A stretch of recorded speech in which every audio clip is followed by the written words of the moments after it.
What is up guys, it's your boy Solheim here, back with another World of Warcraft video for Retail WoW or the War Within.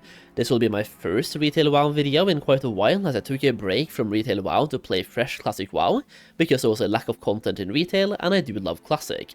Now at the moment we are at a place in Classic WoW where there's a lack of content, and 11.1 is on the horizon. My intent here is to do a little bit of data mining on the 11.1 patch, when we can data mine some stuff for 11.1, find out what professions will be good in 11.1, and talk a bunch about goldmaking for 11.1. Hopefully we can find some new gold farms, some new profession stuff. We also have the professional resets coming out in 11.1, and today we're taking a look at some huge news and data mining for goldmaking and professions in once again patch 11.1. Now I do want to say that if you want my help with goldmaking in the War Within, I do have a goldmaking guide for the War Within that you can check out through the link down below in the pinned comment if you haven't checked it out yet. A bunch of people have, and you can join the awesome community by getting this guide, and when you buy the guide you get access to a goldmaking Discord community where you can chat with me or the other people that have bought the guide and ask any questions you have and get them answered. So check it out, the link is down below once again in the pinned comment. Now let's take a look at some of the early data mines for profession changes coming in 11.1, which could even hint at some investments for 11.1 as well. So here we go, this is the Wowhead post for profession updates in patch 11.1. So first of all, we're going to take a look at some 11.0.7 stuff. The knowledge points resets. Blizzard previously announced that profession would receive a knowledge point reset mechanic in patch 11.0.7, but due to needing more time to finish the feature, this was delayed for a future patch.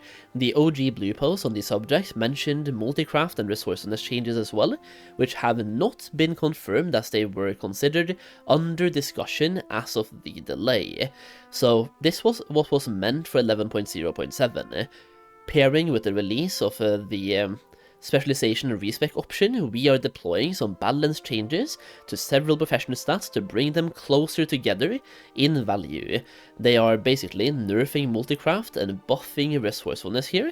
In addition, we are adjusting several specialization tree bonuses to multicraft, so inscription and tailoring, they are once again nerfing multitask here, or multicraft, and buffing resourcefulness once again.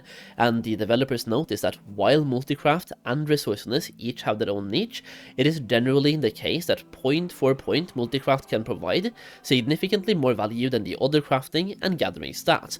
Conversely, resourcefulness provides significantly less value than other crafting and gathering stats. The above changes should bring these two stats closer in value to the other stats, with the intention that it becomes a more interesting choice between which stats to pursue.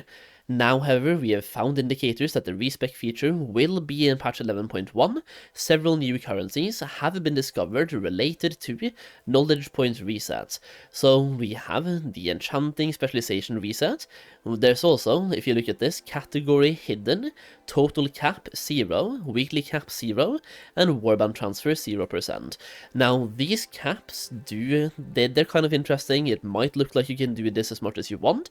Maybe you have to pay a currency, maybe it's like a currency you get from doing weeklies, dailies, or even associated with the weekly professional quest, who really knows. But for now, they are in the category of having no caps, no total caps, and no weekly caps. Now the same thing goes for all of them, just going all the way down here, it's for every single profession. They will each have a specialization reset. We don't know how these currencies will function, or if there will be any limits on how often players can reset their knowledge points, only that the reset appears to be coming in the near future. You also have some new knowledge point treatises. I know I said that wrong, but it's treaties, whatever. Undermined will also bring with it more knowledge point treaties as well, for those looking to boost their KP, knowledge points, or play catch up with a new specialization. So basically, every single profession gets 10 more knowledge points. I do think gathering still makes, actually gathering gets 10 as well, even though they usually get 15. But yeah, every single profession gets plus 10 knowledge points in 11.1 as well, which can come in handy, especially if you're doing catch-up. But even if you have a fully fleshed out build and you want to respec, maybe the new spec you want to go for requires more knowledge points, and simply getting the knowledge point reset function for professions will be a massive game changer. At the moment, some professions make gold in a completely different way than they did in the past, and having a new patch with a new raid also spices up gold making. Crafting gear related to the raid suddenly becomes viable again, and people want to pay for your concentration to craft the gear for them, as an example here. So maybe leather workers, instead of making the kits, maybe you want to focus on making gear. Same thing for blacksmithing, right? Instead of doing alloys, maybe you want to do gear, especially if there's no cap on specialization resets either. Maybe you want to make a gear for the first like week or two and then go over to alloys in the next few weeks after that. Depends on how often you can swap. Either way, going down further here, we have some new profession recipes coming out as well. Patch 11.1 also will bring with it a small handful of new profession recipes, mostly related to enchanting quests, but a new armor kit, cooking recipe, and wheels that seem to be related to the drive system have snuck in as well. Now, it is important to note, this is early data mining, more things might be coming out, this is early data mining. We have the Undermine Clam Chowder, this is not really anything you can invest into right now, because it requires a brand new material found in the Undermine. Now this is found by fishing in the Undermine. There's only one recipe this could possibly be used for, so if this one ends up being relevant, I mean it's 470 of your highest secondary stat. If this ends up being relevant, fishing in the Undermine could be a good way to farm gold. Then we have some brand new crests as well for enchanting, for example, and we have the 22H slicks, which is for engineering. Install these wheels to increase the turning capacity or capability of your G99 breakneck at the cost of drifting stabilization. Now this one can be sold, it looks like, so maybe some gold making possibilities here for engineers, in which case take note of the materials here: the entropy enhancer, guy rating gear, whimsical wirings, handful of bismuth bolts, and pile of rusted scraps. Now these next two, or next three I guess, are way more interesting when it comes to gold making if you ask me, and if you have been watching my videos, I've been talking quite a bit about this specific thing for quite a while. This is the Vantis rune and the contract, and I talked about this really early in the last patch as well, and what I've been doing for inscription myself is setting up all of my scribes to be able to make contract and /or Vantis runes. Specifically, Vantis runes seems to be way too few people focusing on the Vantis rune market, and it kind of makes sense because for the first raid, people aren't really Vantis runing anymore, and the Vantis runes have gone down way too much in price, so it's not really that valuable.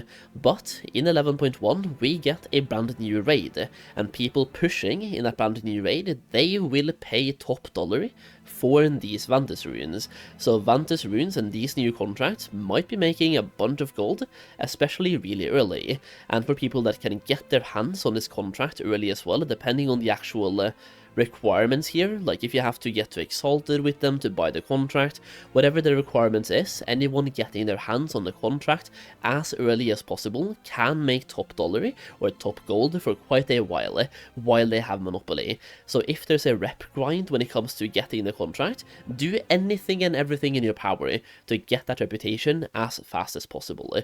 Once again, pay attention to the materials required here. So we have shadow inks, apricot ink, and viridescent spores, and we have fresh parchments and shadow ink here as well, just to mention those. Then we have a brand new armor kit for leatherworking that I hope is gonna end up being good, because so far my leatherworkers hasn't really been making that much gold, and this one hopefully might change that. So this time we're getting a charged armor kit. This one applies a charged armor kit to your leg armor, causing it to permanently gain 605 to all primary stats and 625 stamina, which to me looks pretty damn good.